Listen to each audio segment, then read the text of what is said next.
All right, so we've talked about exposure, we've talked about dynamic range or histogram, how to meter, and what your camera is really thinking, and the different modes of metering. So now let's talk about how to influence exposure. How do we change our exposure of an image?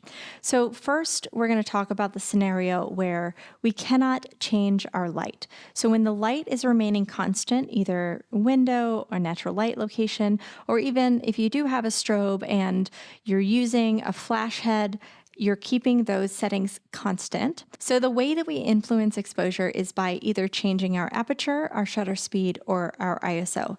These three things make up what we call the exposure triangle, because if you adjust one, typically you have to adjust the other. Now let's say we get into what we deem to be correct exposure, and for this scenario, we're going to say that this is our correct exposure. Now, if I want to adjust my aperture, let's say I want to open it up a little bit, then I need to bring either my shutter speed or my ISO down to get back to that correct exposure. This is why it's a triangle. If you adjust one, you need to adjust one of the other two to compensate, or even both. Let's say that I change my shutter speed. Now I'm underexposed, so I could always go up in my ISO, and I could also open up my aperture as well. So I'm making one adjustment and then compensating with my other two. So shutter speed, aperture, and ISO, we're going to do a deep dive into those in their own lessons, because there really is so many different factors, so many different ways that aperture, shutter speed, and even ISO impact your image and your final image. But just for your knowledge, these are the three ways that you do it. And the long and short of it is the aperture is going to be how wide open the leaves inside of your lens are. Essentially, you would think of it like the iris of your eye. When there's a lot of light, you would then shut the iris down. Your pupils are going to constrict to close and keep less light from coming into your camera. Or if there's less light, you'll notice that your irises dilate. Your pupils open up, and that would be essentially the same as what aperture is doing. You're either closing the leaves within your lens to let in less light, or you're opening it up to let in more light. Or your shutter speed, which is the length of time that your sensor or your film is exposed. So this is expressed in a fraction. So 1/60th of a second is pretty standard slower shutter speed, and 1/250th of a second would be a faster shutter speed, because that is a smaller fraction of time that your sensor is exposed. Now you would, let's say you opened up your aperture a little bit more, then to compensate, to bring it back down, you would go ahead and make a faster shutter speed. So less light can come into your camera in that amount of time, just to compensate. And then there's ISO. ISO is the sensitivity of your sensor. This is the equivalent, or the analog equivalent, of your film speed. So when you originally would buy film, you would buy it for only one ISO. And there is an exception to that called pushing or pulling film. We're not going to talk about that because most people, I know if you're watching this, you probably don't have a darkroom at home, so it's not applicable to you.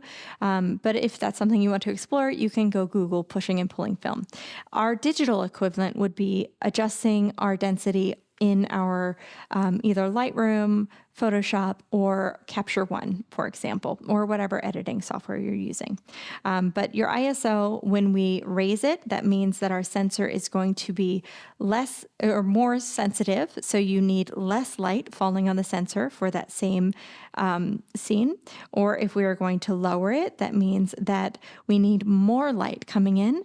And typically with ISO, the higher the number, the more sensitive your sensor is, and you're going to also sacrifice a little bit of detail quality and introduce a bit more noise, where the lower your ISO in general, you're going to have less noise, and your sensor is going to be, it's going to require more light to fall in the sensor for the same exposure. So that's your exposure triangle, and you can adjust these things. We already talked about your different modes. You can put it in aperture priority mode and let your camera automatically adjust the other two sides of your exposure triangle for you, especially if you turn on auto ISO.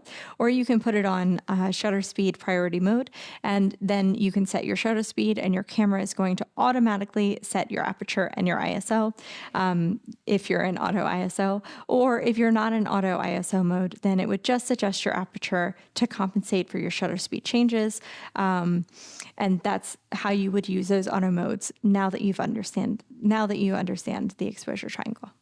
Now, there is one more way to influence exposure that does not have to do with your exposure triangle, and that would be to influence the amount of light that is hitting your subject. So to do that, you can either bring your subject closer to a light source. You could introduce another light source. You could introduce a reflector that would also impact your exposure. You can also diffuse your light source by putting another section of diffusion material between the light and your subject. Or you could even change the quality of light by just introducing a modifier. So we're not going to dive deep into lighting in this course because this is not a lighting course, but that is another consideration when we are talking about exposure. All right, so now you should have a much more solid understanding of exposure, how to be intentional about your metering, understanding what your camera is telling you, and using even those auto modes if you want to use them to get some practice. Now, here's my homework for you. Take this knowledge that you just learned and take the concepts that you think you really truly understood and go put them into practice. If you have a daily practice of testing your exposure compensation, going into different exposure situations and being very intentional about creating maybe a scene with a lot of highlights, a high key scene, or creating a low key scene with a lot of shadows, and then making sure that you are nailing exposure each time, then you're going to be able to then nail exposure when you're in the real life scenario of having a client in front of your lens, and your clients are going to be much happier with the consistency and quality of your results. So take the knowledge that you learned today, go out and test yourself, stretch yourself. If you have been in the field for a while and you feel you already have a solid grasp of exposure, but you tend to always shoot one certain way or with scenes that are exposed one specific way, I encourage you to step out of your comfort zone and do the opposite. If you are a high key photographer, shoot some low key, or really intentionally do a very flat image that is mostly middle gray. If you are a dark and moody photographer, for example, where everything is always very low key, I encourage you to put yourself into high contrast situations and put yourself into situations where maybe you actually need to have a gray card to nail that exposure, or you need to be really, really vigilant about reading your exposure meter to make sure you're capturing and telling the story that you want to tell with intentionality. So I hope you had fun in this lesson. Of course, if you have questions, feel free to ask. We're going to put it into our AMA so everybody can learn from it. And I will see you all soon. Bye.